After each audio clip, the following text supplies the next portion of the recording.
여러분 안녕하십니까? 오늘도 윤석열 전 대통령이 특검 출석을 거부하며 구속 이후 단 한 차례도 조사를 받지 않고 있습니다. 늘상 법치를 입에 올렸던 검사 출신의 전직 대통령이 이번에도 직접 법 집행을 거부해도 되고 이런 식으로 행동하면 피해갈 수도 있다는 걸 보여주고 있는 셈인데요. 특검이 계속 강제 구인을 시도하고 있고 법적인 근거도 분명하지만 오히려 교정당국 내부에서 우려하고 주저한다는 분위기마저 전해집니다. 첫 소식 구나연 기자가 보도합니다. 내란 특검이 교정당국에 윤석열 전 대통령을 조사실로 데려와달라고 한 시각은 오후 2시까지였습니다. 하지만 윤 전 대통령은 오늘도 서울구치소의 구인 절차에 응하지 않았습니다. 두 차례에 걸친 강제 구인 시도가 무산된 겁니다. 윤 전 대통령 측은 어제까지만 해도 직간접적으로 불출석 의사를 밝혔지만 오늘은 아예 특검의 출석 요구에 아무런 의사조차 표시하지 않은 것으로 파악됐습니다. 특검에 문서 또는 구두 등 조사와 관련하여 어떠한 의사도 표시하지 않았습니다. 이에 특검은 피의자 윤석열이 조사 자체를 거부하는 것으로 평가하고 있습니다. 특검은 인치 지휘를 이행하지 않은 서울구치소 교정공무원을 상대로 구체적인 경위를 조사하기도 했습니다. 교정당국을 압박하기 위한 조치로 보이는데 구치소 내부에서는 전직 대통령 신분의 피의자에게 물리력을 행사했다가 이른바 법기술에 능통한 윤 전 대통령 측에 고발을 당할 수 있다는 분위기가 있는 것으로 전해졌습니다. 박지영 특검보는 형사사법 시스템상 진술을 거부하더라도 조사는 이뤄져야 한다고 지적하면서 조사 거부는 피의자에게 불리하게 작용할 수 있다고 경고했습니다. 이어 피의자는 검찰총장을 역임한 전 대통령이고 형사사법 체계의 기준이 되어야 할 사람이라며 이 같은 대응 방식은 고스란히 일반에도 전파된다고 우려를 나타냈습니다. 윤 전 대통령 측은 특검 대신 언론에 입장문을 배포했습니다.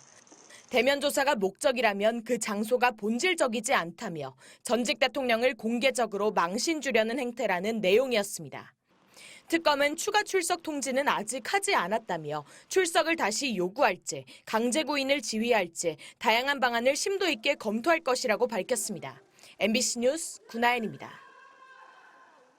김건희 국정농단 특검이 오늘 건진법사로 불리는 무속인 전성배 씨의 법당을 비롯해 10여 곳에 대한 압수수색에 나섰습니다.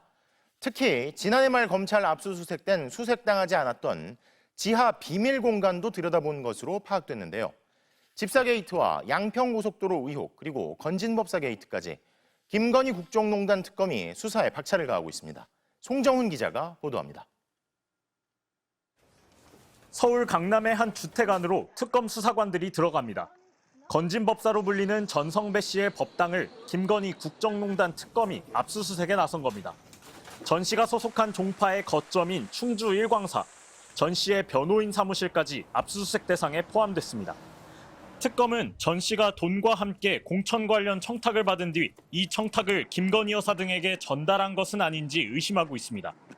이 때문에 지난 2022년 지방선거를 앞두고 전 씨에게 공천을 청탁했다는 의혹을 받는 박창욱 경북도의원도 오늘 특검이 압수수색했습니다. 앞서 지난해 12월 서울 남부지검도 전 씨의 법당을 압수수색한 뒤 전 씨 휴대전화 3대를 확보했는데 이때는 발견되지 않았던 법당 건물 내 비밀 공간도 특검이 들여다본 것으로 파악됐습니다. 법당 비밀 공간도 다 수색하신 걸까요? 오늘 목표하신 거는 다 찾으셨을까요? 2층이랑 지하 다 보신 거세요? 이런 가운데 김건희 국정농단 특검은 다른 의혹들에 대한 수사도 이어가고 있습니다. 양평고속도로 특혜 의혹과 관련해선 타당성 조사를 맡았던 이상화 동해기술종합공사 부사장과 김모 경동엔지니어링 상무, 종점 변경에 관여한 의혹을 받는 한국도로공사 관계자 등을 불러 조사했습니다. 특검은 이들을 상대로 타당성 조사를 맡은 지 2달 만에 김건희 여사 일가가 보유한 땅이 있는 강상면으로 종점이 바뀐 이유를 캐물었습니다. 또 이른바 집사 게이트와 관련해선 김 여사의 집사로 알려진 김모 씨가 출석 요구에 응하지 않고 있다며 체포영장을 청구한 뒤 여권 무효화 조치에 나선다고 밝혔습니다. MBC 뉴스 송정훈입니다. 어제 시작된 강선우 여성가족부 장관 후보자의 인사청문회는 자정을 넘겨 14시간 만에 마무리됐습니다. 보좌진 갑질 의혹에 대해 강 후보자는 자세를 낮추고 거듭 사과했는데요. 여당에서는 고비를 넘긴 것 같다면서도 여론을 더 살피겠다며 복잡한 속내를 드러냈습니다. 김상훈 기자입니다. 강선우 여성가족부 장관 후보자는 인사청문회 14시간 내내 고개를 숙였습니다. 음식물 쓰레기를 보좌진에게 버리도록 했다는 의혹엔 단지 먹던 음식을 차에 두고 갔다며 지시는 아니었다는 취지로 해명했지만 전날 밤에 먹던 것을 차에 남겨놓고 그 채로 내린 것은 저의 잘못이라고 생각을 합니다. 이후 보좌진에게 직접 쓰레기를 버리라고 지시했던 메시지가 언론에 보도되자 다시 말을 바꿨습니다. 제 기억이 미처 설명을 드리지 못한 점이 있다면 그 또한 제가 사과드려야 할 부분이라고 생각을 합니다. 이에 대해 국민의힘은 강 후보자가 청문회에서 거짓 해명을 했다며 위증이라고 압박했고 하늘로 손바닥 가리지 말고 솔직하게 인정하시고 위증했으면 후보자 사퇴하십시오. 사퇴하겠습니까? 조국 혁신당에서도 아쉽다는 지적이 나왔습니다. 처음부터 솔직히 얘기를 하고 사과를 하면 좋았을 텐데. 민주당의 분위기는 복잡합니다. 당대표 후보 정청래 의원이 SNS에 공개적으로 응원 메시지를 보내는 등 청문회를 통해 의혹이 상당 부분 소명됐다고 주장했습니다.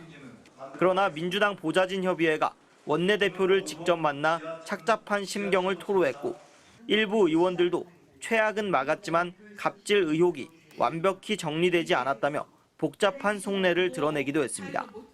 한편 국민의힘은 오늘 강 후보자에 대해 직장 내 괴롭힘과 갑질 혐의로 고용노동부에 진정서를 제출했습니다.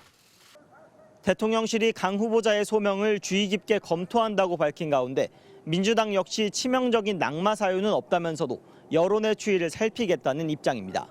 MBC 뉴스 김상훈입니다. 내일 오후부터 토요일까지 전국에 많은 비가 내릴 것으로 보입니다. 시간당 50mm 안팎의 폭우가 예보된 곳도 있어서 각별히 주의하셔야겠습니다. 류현준 기자가 보도합니다. 전국 예상 강수량 지도입니다. 내일 오후 서쪽에서 저기압이 다가오면서 중부지방이 푸른색으로 물들기 시작합니다. 저녁 무렵이 되자 서쪽 지역이 짙은 보라색으로 뒤덮입니다. 내일 오후부터 모레까지 중부지방과 전북 지역을 중심으로 매우 많은 비가 내릴 것으로 보입니다. 예상 강수량은 경기 남부와 충남 서해안에 200mm 이상, 충청 내륙과 전북 북서부 150mm 이상, 서울과 인천 등도 최대 150mm가 예보됐습니다. 특히 내일 저녁부터 모레 아침 사이 북서쪽의 건조한 공기와 남동쪽의 뜨겁고 습한 공기가 충돌하면서 많은 비가 집중되겠습니다. 기상청은 천둥과 번개를 동반한 시간당 30에서 50mm의 매우 강한 비가 내리는 곳도 있을 것으로 내다보고 있습니다. 수요일 오후부터 목요일 오전 사이 강수가 집중될 것으로 예상되는 가운데 밤사이 취약 시간대에는 각별한 주의가 더욱 필요하겠습니다.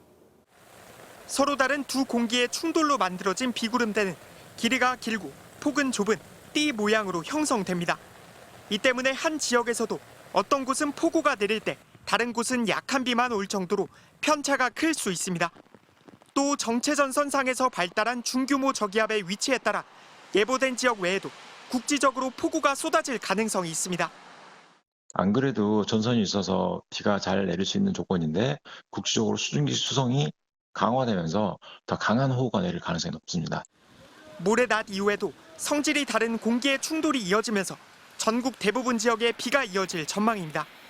기상청은 이번 비는 토요일까지 계속되겠고 일요일부터는 북태평양 고기압의 세력이 확장되면서 다시 폭염이 시작될 걸로 보고 있습니다. MBC 뉴스 류현준입니다. 넷플릭스와 협약을 체결한다는 미공개 정보를 이용해 주식 시세 차익을 얻은 혐의로 SBS 직원에 대해 금융당국이 조사에 착수했습니다. 윤수환 기자가 보도합니다. 지난해 12월 20일 SBS는 전 세계 최대 OTT 업체인 넷플릭스와 업무 협약을 체결했다고 공식 발표했습니다. 6년간 넷플릭스의 콘텐츠를 공급해 글로벌 시장에 진출한다는 내용이었습니다. 발표 직후 SBS 주가는 이틀 연속 상한가를 기록했습니다. 15,390원이던 주가가 26,000원까지 단 사흘 만에 무려 69% 치솟았습니다. 그런데 이 공식 발표 전 SBS 내부 직원이 회사 주식을 대량으로 사들인 정황이 금융당국 조사에 포착됐습니다. 시세 차익만 수억 원에 달하는 것으로 알려졌습니다. 이 직원은 경영 정책 관련 부서에서 근무한 것으로 전해졌는데 직무 중에 알게 된 미공개 정보를 활용해 주식을 미리 사둔 것으로 의심됩니다. 금융위원회 자본시장 조사과는 오늘 SBS 목동 사옥을 찾아 해당 직원의 휴대전화와 컴퓨터 등을 조사했습니다. 현재까지 조사 대상은 1명이지만 당국은 다른 직원들도 미공개 정보를 이용한 혐의가 있는지 들여다보고 있는 것으로 알려졌습니다. SBS는 입장문을 내고 도덕적, 법률적으로 명백한 일탈행위라며 금융위 관련 조사에 적극 협조하기로 했다고 밝혔습니다. 또 해당 직원을 즉시 면직 처리했다며 관리 시스템을 보완하고 교육도 강화하겠다고 강조했습니다. 이재명 대통령은 취임 초 주식시장에서 장난을 치다가는 패가 망신한다는 것을 보여주겠다고 강조했습니다. 미공개 정보 이용과 부정거래 등 불공정 거래를 반드시 퇴출하겠다는 정부의 기조 아래 금융당국은 한 번 적발되면 자본시장에서 퇴출하는 원스트라이크 아웃 제재를 본격화하고 있습니다. MBC 뉴스 윤수환입니다.